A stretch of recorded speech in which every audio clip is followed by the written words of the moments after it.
여러분 안녕하십니까? 오늘 참으로 좋은 날입니다.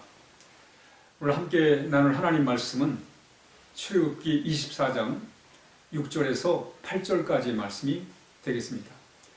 우리 함께 읽겠습니다. 모세가 피를 가지고 반은 여러 양푼에 담고 반은 제단에 뿌리고 언약서를 가져다가 백성에게 낭독하여 듣게 하니 그들이 이르되 여호와의 모든 말씀을 우리가 준행하리이다. 모세가 그 피를 가지고 백성에게 뿌리며 이르되 이는 여호와께서 이 모든 말씀에 대하여 너희와 세우신 언약의 피니라. 아멘. 이스라엘 백성들이 애굽에서 나온 지 3개월이 되었을 때 시내산에 다다르게 됩니다. 이때 하나님께서 10가지의 계명을 주세요. 우리가 잘 아는 10계명을 주십니다. 그 내용의 핵심은 하나님을 사랑하고 이웃을 사랑하라는 그런 말씀입니다. 그 후에 하나님은 모세를 따로 시내산으로 부르세요. 부르고는 구체적으로 또 말씀을 주십니다. 십계명에 관련된 말씀들을 쭉 주시는 거예요. 그게 바로 율례와 규례와 법도, 이렇게 우리가 얘기할 수가 있습니다. 이때 모세는 하나님이 주신 이 말씀을 백성들에게 이렇게 전해줘요. 그랬더니 이스라엘 백성들이 그것을 준행하겠다는 거예요. 그래서 모세는 그 말씀들을 쭉 기록을 합니다. 기록을 해가지고 그래서 이제 그 말씀을 바탕으로 해가지고 의식을 이렇게 체결하는 거예요. 하나님과 이스라엘 백성 간에 이제 하나님의 말씀을 바탕으로 해서 하나의 그 말씀을 지키겠다는 서약을 하는 겁니다. 이것을 비유로 말씀드리면 남녀가 만나서 사랑을 고백하고 우리 같이 함께 이렇게 살자고 이제 얘기를 하지 않습니까? 서로 고백을 1차적으로 하는 거예요. 그래서 이제 같이 함께 살기로 약속을 합니다. 그리고 난 다음엔 결혼식을 합니다. 결혼식을 통해서 그 의식을 통해서 이제 합법적으로 그 부부가 되는 거예요. 그래서 그 결혼식에서 이미 자신들은 마음에 다짐을 했어요. 그렇지만 결혼식을 통해서 서약서를 이렇게 서로 이제 고백을 하든지 또 거기에 이제 약속을 합니다. 그리고 이제 선언문을 공포함으로 인해서 부부가 되는 것처럼 이스라엘 백성이 그런 의식을 오늘 갖게 돼요. 그 의식의 내용을 보면 모세가 제단을 쌓습니다. 그리고 12지파를 상징하는 이 돌을 12기둥 돌을 세우게 됩니다. 그리고 이제 젊은 청년들을 통해 가지고 그 희생 제물을 잡게 돼요. 양을 잡게 됩니다. 잡을 때 이제 그 피를 받아 가지고 반은 제단에 뿌리고 반은 양푼이에 바켓에 담았습니다.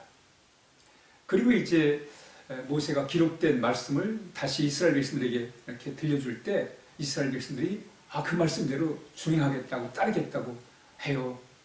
그리고 이제 모세는 그 남은 그 피를 백성들에게 이렇게 뿌립니다. 뿌리면서 이제 이게 바로 언약의 피다. 이 언약의 피의 그 의미는 뭐냐면 바로 피를 뿌리는 것은 피는 죄를 사하는 성결하게 하는 거예요. 또 그런 의식을 통해서 이스라엘 백성은 하나님의 자녀가 되고 하나님 나라 백성이 되는 것입니다.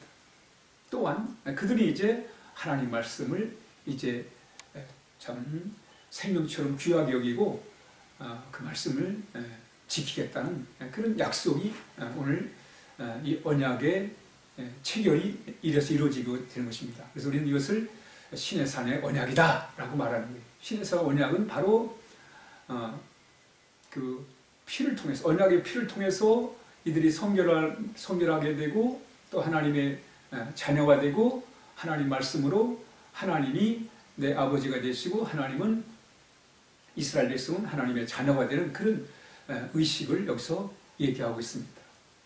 성경에 보면 하나님의 소원이 있어요. 그게 뭐냐면 하나님은 이스라엘 사람들을 하나님의 자녀로 삼는 거예요. 뭐 이스라엘 사람뿐만 아니라 하나님은 모든 사람이 하나님의 자녀가 되는 걸 원해요.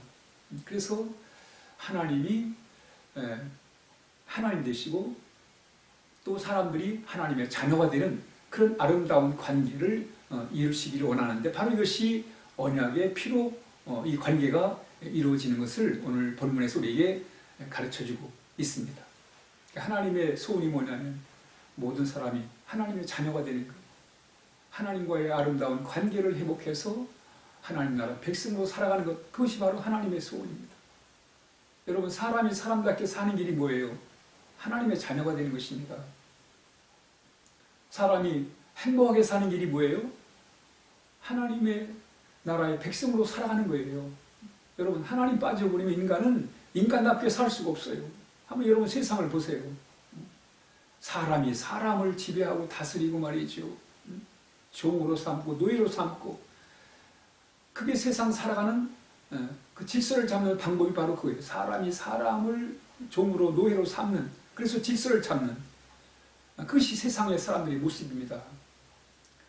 그러니까 하나님 없이 인간은 인간답게 살 수도 없고 행복하게 살 수가 없어요. 그러니까 하나님은 모든 사람들이 하나님의 자녀가 되길 원하는 거예요. 하나님 나라 백성이 되길 원하는 것입니다. 그래서 오늘 이스라엘 백성들에게 이 언약의 피를 통해서 이런 의식을 너는 내 백성이다 라고 의식을 치르는 거예요. 그리고 이스라엘 백성은 하나님 말씀에 순종하겠습니다. 그래서 하나님의 자녀이고 하나님 나라 백성임을 늘 유지하겠습니다. 그런 고백을 하는 거예요. 근데 이게 시당에 와서는 바로 예수님의 십자가의 사건이 바로 우리로 하여금 하나님의 자녀가 되게 하는 사건인 겁니다. 구원이 하나님께 있습니다. 우리가 그 구원을 경험하기 위해서는 우리 예수님의 십자가를 거쳐야 됩니다. 십자가의 보혈을 통해서 우리가 성결하게 되고 또 하나님의 자녀가 되고 하나님 나라 백성이 되는 거예요. 하나님과 화목한 관계를 이루게 되는 것입니다. 오늘 이스라엘 백성에게 시내산에서 언약의 피를 통해서 새로운 시내산의 언약이 이루어진 것처럼 우린 그리스도의 십자가의 보혈을 통해서 우린 성결하게 되고 죄인이 의인이 되고 하나님의 자녀가 되고 하나님 나라 백성이 돼가지고 우린 정말 위대한 놀라운 귀한 삶을 살아갈 수가 있는 것입니다. 우리 십자가를 바라볼 때 바로 이런 체험을 해야 돼요. 제 용서의 체험과 하나님의 자녀가 되는 확신을 우리가 가져야 됩니다. 뿐만 아니라 우리는 우리 스스로 우리를 변화시킬 수 없습니다. 오직 십자가의 주님의 사랑을 통해서만이 우린 새롭게 변화될 수 있고 또 하나님의 자녀로 복된 삶을 살아갈 수가 있는 것입니다. 오늘날 이 세상을 바라보면 물질이 우상화되어 버렸어요. 사람이 우상화됐습니다. 젊은이들은 그리 연예인들, 운동선수들을 또 인기 연예인들을 우상으로 섬기고 있어요. 또 정치인들은 많은 사람들은 정치인들을 또 우상으로 섬기고 있습니다. 또 이 땅에 수많은 교주들이 있어요. 종교를 이용한 많은 그런 우상들이 있습니다. 왜 사람들이 이런 우상과 사기에 빠지는가?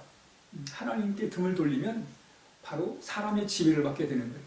그러므로 우리가 정말 우리 십자가의 주님의 사랑을 통해 우리 하나님을 통해서 우린 정말 사람답게 살 수 있고 행복하게 살아갈 수 있고 그리고 우리 예수님을 통해서 우리 날마다 새로운 변화의 삶을 살아갈 수 있습니다. 여러분, 우상은 우리를 변화시킬 수가 없어요. 무슨 사상이나 이념은 껍데기는 변화시킬 수 있지만 우리 영혼을 새롭게 할 수는 없습니다. 우리 영혼을 새롭게 하는 분은 오직 우리 주님의 십자가의 그 사랑을 통해서만이 우리 영혼이 새롭게 되기 때문에 그렇습니다. 이 사순절에 정말 이스라엘 백성의 언약의 피로 하나님과 신의 산 언약을 이뤘던 것처럼 우리는 우리 주님의 십자가의 그 언약을 통해서 우리가 성결한 삶, 또 하나님의 자녀로서 하나님 나라 백성으로서 하나님 말씀을 통해 우리의 삶을 변화시킴으로 하나님의 자녀로 온전하게 되며 선한 일을 행할 능력을 갖춘 우리 그리스도인들 다 되어야 하겠습니다. 오늘 하루도 복된 하루가 되시기를 바랍니다.